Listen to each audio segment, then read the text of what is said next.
নদিয়ার শান্তিপুরের বহু প্রতীক্ষিত ছিল যে শান্তিপুরে দুটি তোরণ নির্মাণ করা হোক, অর্থাৎ এই ঐতিহাসিক শহরকে যেন সবাই চিনতে পারে এবং জানতে পারে সেই কারণে। আর ঠিক সেভাবেই শান্তিপুর শহরের যেই গোস্বামী বাড়ি আছে, সেই গোস্বামী বাড়ি যে সমন্বয় সমিতি, তারা কিন্তু রীতিমতো শান্তিপুরের বিধায়ক ব্রজকিশোর গোস্বামীর কাছে আবদার রাখেন বা আর্জি রাখেন। তৎসহ শান্তিপুরের সাধারণ মানুষও কিন্তু সেই আর্জি রেখেছিলেন। এবার সেই আর্জিতে শিলমোহর এবং শান্তিপুর শহরের প্রাণকেন্দ্রে ঢোকার জন্য শান্তিপুরে দুটি তোরণ নির্মাণ করা হবে।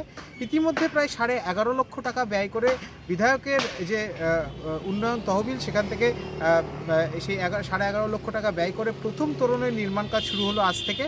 শান্তিপুর বাইপাস সংলগ্ন এলাকাতে এই তোরণ নির্মাণের কাজ শুরু হলো। পরবর্তীতে দ্বিতীয় তোরণটির জন্য পূর্ত দপ্তরের সঙ্গে কথা বলে জায়গা নির্দিষ্ট করে সেখানে তৈরি করা হবে। বিধায়ক আজ সকালবেলায় নিজের হাতে এই তোরণের যে ভিত্তিপ্রস্তর সেটা কিন্তু স্থাপন করলেন।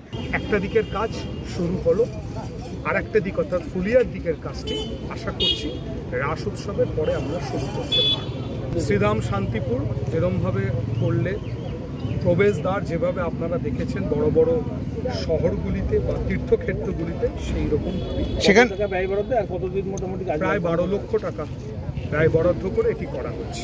আনুমানিক প্রায় 12 লক্ষ টাকা। আর উচ্চতা একদম পিডব্লিউডির সাথে কথা বলেই করা হচ্ছে। এই ভিত্তিপ্রস্তর স্থাপনের পর গোস্বামী বাড়ি সমন্বয় সমিতি এবং তার সঙ্গে সঙ্গে শান্তিপুরবাসী যথেষ্টই খুশি।